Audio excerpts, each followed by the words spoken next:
Good morning, Ohio. It's James Ernest of the Gruen Truth Radio Network here with Richard Grisham, the designer, owner of Out of the Park Baseball 21. Thank you, Richard, for joining us. I am so happy to be here. Thanks for having me. It's our pleasure. So, how is this game bigger and better than last year's edition? Oh, man. Lots of ways. A couple of the easy things to point to are we have, for the very first time ever, a 3D ballpark builder. So you, as the general manager of your team, can go into our design tool and you can build a beautiful 3D ballpark however you want to. You know, your exterior, your interior, your playing surface, your fences. You want your own little mini green monster, you can do that. You want to put some deep power alleys out there and build your team around speed or defense.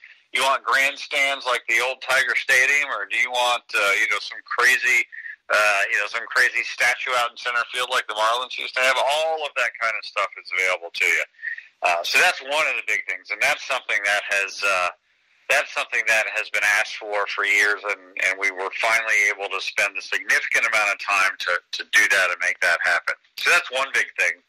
I think the other thing that is really big this year is the scouting and the drafting. The Major League Baseball draft, and we are affiliated, we are licensed with MLB and the MLBPA, so that's a big deal. I think in the last 4 or 5 years, we've seen the Major League Baseball draft go from being somewhat of for fans, somewhat of an afterthought, to now it's not as big as the NFL draft, but boy, it's on TV now, and there's a lot more people talking about it and watching it.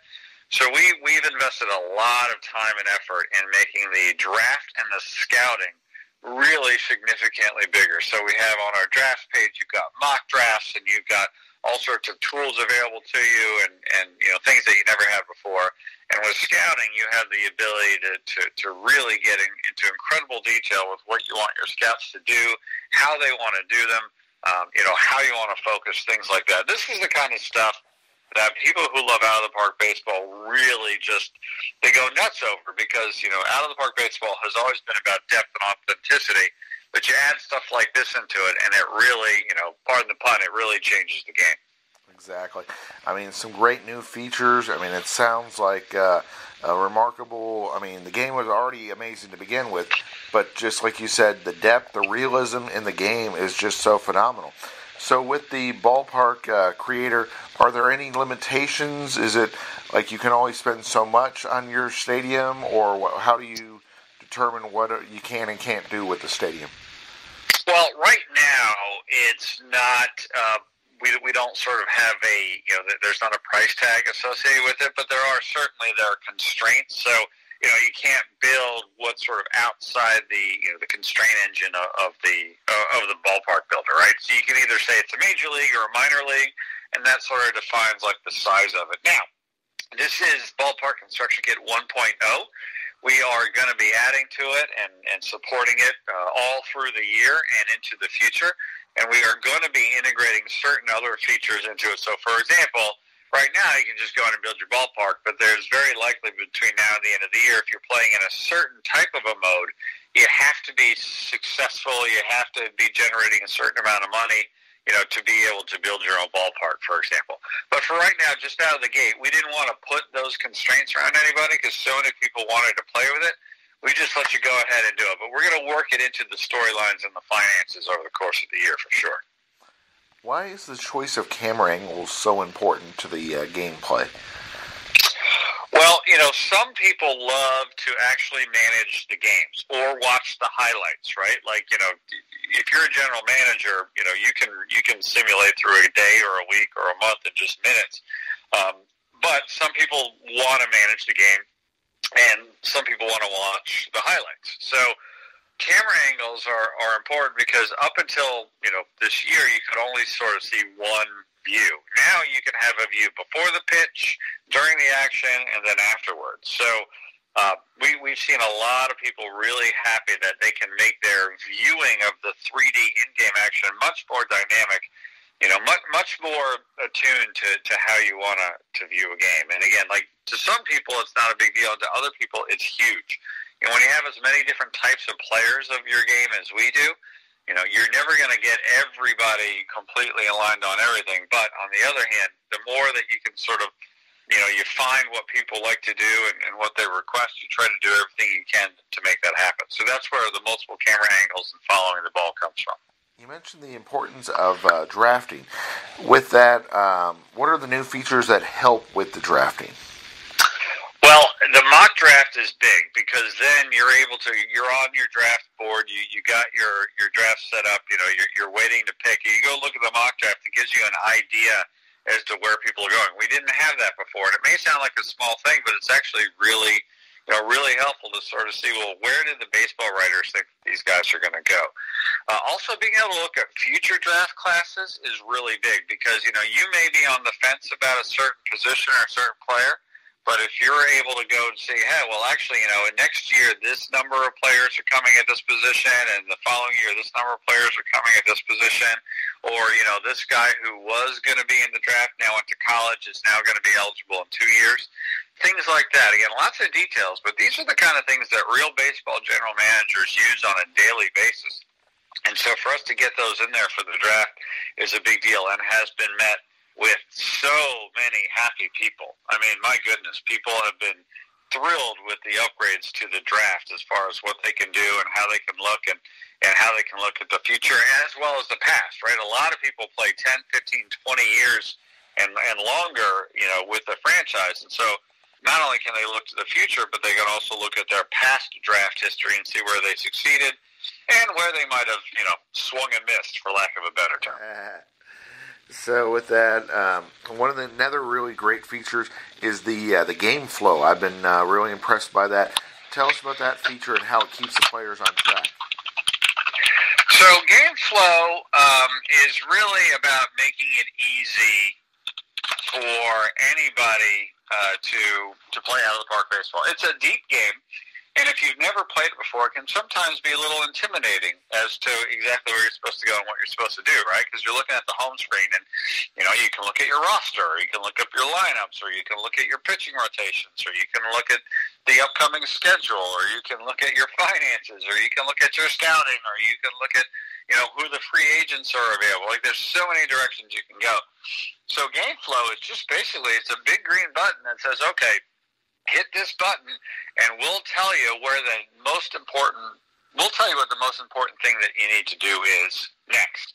And that is it may sound simple and it may sound obvious, but it's really big. Again, we're not like your typical video game where you start a level and you go from point A to point Z, right? Just blasting zombies or whatever, right? Like, this is a strategy game about building a Major League Baseball club. So at any point in time, you could probably do one of about 15 different things. So game flow really just makes it easy for you to not get lost and make sure that you're going to take care of the things that need to get taken care of absolutely when they do, and that so that you don't miss anything too important. Of course, this is the goal of all the players of the OOTP is to be in the perfect league. How many teams are in the perfect league? So Perfect Team is a persistent online mode of ours. So it's a competition where you are able to go in and you're able to rip these virtual baseball packs and get these digital baseball cards and then turn that into your lineups and your rotation. And so if you ever think about like European soccer, you know how they have like the Premier League is the top league of the world, but then they have the Championship League and the number 2 and the number 3, right? You don't just show up and go into the Premier League, right? Like, you have to earn your way up. You have to move up to the ranks. So Perfect Team is similar. You start with your team, and then you get put into an entry pool, and then a league. And if you're successful, you move up in the ranks. Well, the very, very, very, very top level in the world is called the Perfect League. And right now, there's nobody in it. It's going to take about 5 or 6 weeks for that to even get to where that's available. And then once it's available, the top 30 teams in the world are in the Perfect League. And if you win the Perfect League, you stay in it. And if you don't win it, you get booted down to Diamond, and everybody scrambles to get back into it. So the Perfect League is the top tier of the perfect team mode, and only 30 people out of the 15 or 20,000 people participating get to be in it. It's a pretty elite company. So about how many Diamond Leagues are there? Well, that depends. Like right now, there's none because we just kicked off the season. But in about 3 or 4 weeks, you'll have probably 30 or 40, and then you'll probably have hundreds by about May or June. So it all depends upon where you are on the calendar. So how do you move? Okay, so you win. Basically, if you win your league, is how you move up, I guess? Yeah, depending upon the league. Like the lower level leagues, you don't have to win it, right? If you finish in the top like 6 or 8, you'll get promoted. And then as you get into the higher and higher leagues, it's the lower number that gets promoted. And then by the time you get to the Diamond League, which is the top tier other than the single Perfect League, only the winners of the Diamond Leagues get promoted to the Perfect League. So, again, it depends upon the lower levels. There's a lot more movement up and down. And then as you get to the higher levels, there's less and less to where ultimately only one team can get promoted. With the perfect team, with that, is it possible to create a perfect team? And if so, who do you think would be some of the players that would be part of a perfect team? Well, we have every player in history available. Oh, right? Wow. So, yeah, but you can only have one individual human being represented on your team, right? So you can't have 26 Babe Ruths, right? You can have one Babe Ruth, and that might be the Diamond Babe Ruth from 1927 or the Gold Babe Ruth from 1918, right? You can only have one of each human being. So, but there are players out there who go after it, right? And they'll get 1927 Babe Ruth and 1931 Lou Gehrig and 1975 Carl Yastrzemski and so on and so forth. So, there are players who aggressively go out there and they will do everything they can, to get the best possible players at every position, and that's fine. And then there's a bunch of players like me who don't, and we just we get our starter pack, we get in the entry pool. As you go through the week, you earn perfect points. I let you get more card packs. And then I hop on with our community every Thursday night. We live stream it, and they give me tips and suggestions on how to improve. That's the nice thing about Perfect Team. There's no right way or wrong way to play it. You play it however you want to, and you sort of find the level where you're most competitive, and you just go from there. So how are you able to keep the roster so accurate and up to date? A lot of hard work. I mean, we have several services that we license, and we also have a whole bunch of people on the streets, right? We have scouts, Major League Baseball, Minor League Baseball scouts who contribute information to us.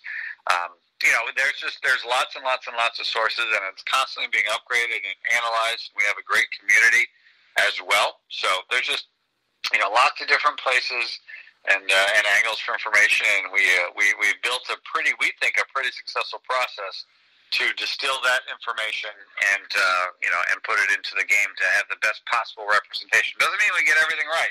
I just heard this morning from somebody who was very adamant that we had the wrong speed rating for this player, right? And so, we're going to go in there, we're going to check it out, right? At the end of the day, we're all just human beings. We know that we have by far the best, most accurate representation of data, but just because it's the best and the most accurate doesn't mean it's perfect. So we can always improve. And the thing that really impresses me, the way I understand it, it's not just the major league roster. You have minor leagues and other leagues. Yeah, we have every major league and minor league roster. We also have lots and lots of international leagues. So the Korean leagues, the Japanese leagues, the Mexican leagues, the leagues in Latin America. Lots and lots of international leagues because, again, that's a big deal. We're a global game. Baseball is a global sport. Obviously, the vast majority of our players really, really love, Major League Baseball and the affiliated minor league clubs. But there are thousands of people in Korea who play our game and love the KBO, and thousands of people in Japan who play our game and love the Japanese Baseball League. So, again, we use various services that we license as well as individuals who are well-versed in that, and they give us all sorts of great information about those international players. What new strategies, rules, and tactics are included in the game? Well, for 2020 in the real major leagues, the roster's expanded from 25 to 26, so we've got that. The new rules dictate that you have to have a relief pitcher pitch to at least 3 batters, or get out of the inning. That's brand new. We have that in the game as well. You can no longer have more than 28 players get called up on your roster for September. We have that in there. So they're little things, but they're important things because they reflect the real world of Major League Baseball. And we need to make sure that we have all of that stuff in our game as well, because we pride ourselves on authenticity and being the closest representation of real baseball that's available. And so we spend a lot of time and effort to make sure that that stuff is all in there and it works. But we also know some people don't like that 3-batter rule. So we let you, if you want to, we let you change it and go back to how it used to be. You don't need to have 26 players on your roster if you don't want. You can make it 25 or any number that you want, right? So we make sure that the default settings are specific to Major League Baseball. But we also know that we want to give our players complete agency, and they can set up their baseball world however they want to. So with that, are there any new tactics that you would use on the game? Well, really, it comes down to a lot of it is about pitching, right? Like, you can't have your you can't have your loogie, right? Your lefty one-out guy. You have to be smarter and better now because you have to follow the new rules. So, the tactics are about when do I bring this pitcher in? What do my strategies get set up? Now, if I'm a general manager and I'm not managing inning to inning, right, then I'm going to have to set my strategies and I'm going to have to hire the right kind of coaches for the kind of team that I want. Different coaches, and I'm not talking just the managers, but even the coaches, right? The first base coach, the third base coach, pitching coach, hitting coach. You need to have their philosophies aligned with yours. If I got a guy who's trying to have everybody hit home runs, but I want to be a guy who's, lining doubles into the gap, I'm going to have a problem. So, tactics are not just about in the game. It's also about your organization, setting your goals and getting your coaches to be exactly the kind of, player that, or the coach, coaching your players the way that you want them to be coached. So it all works together. It all works together. I was going to say, with this game being so immense, I'm sure there's something important that we didn't cover. Are there any other features you'd like to talk about? Well, there's hundreds, so I won't get into tons of the details, but I will say something else that's really fun this year is we've expanded the All-Star Week. So the last couple of years, we at Out of the Park have been fortunate to be able to go to the Major League Baseball All-Star Game with our partner Major League Baseball and have our game set up in a booth and show it off to customers. And the thing that really struck us is the All-Star Game is a huge celebration. It wasn't until I went to my first one in Washington, D.C. a couple of years ago that I really realized how it was. Because I had always just sort of watched the All-Star Game on TV.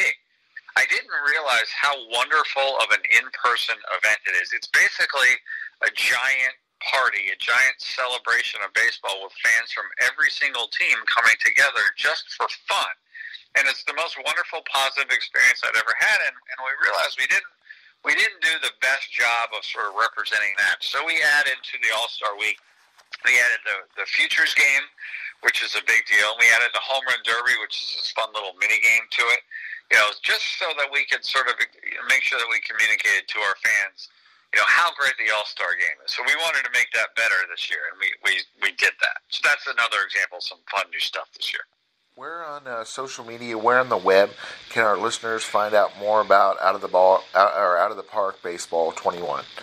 So the easiest thing to do is just Google Out of the Park Baseball 21 because, we are everywhere. We have our own Twitter account. We have our own Facebook page. We have our own Discord site. We have our own website, obviously OOTPdevelopments.com with our forums. We are in so many places. So, Out of the Park Baseball 21, just Google it. You'll find us on Twitter, on Facebook, on Discord, on Reddit, on Instagram. These days, if you're not everywhere, you're nowhere. So we're all over the place. And so everybody has their own preferred social media.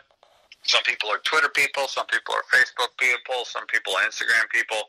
So we meet everybody where they are. So, just Google us and you'll quickly find your way to us however you want to meet us. Sounds great. Thank you, Richard, for joining us today. My pleasure. Thank you so much. And I hope everybody out there stays safe.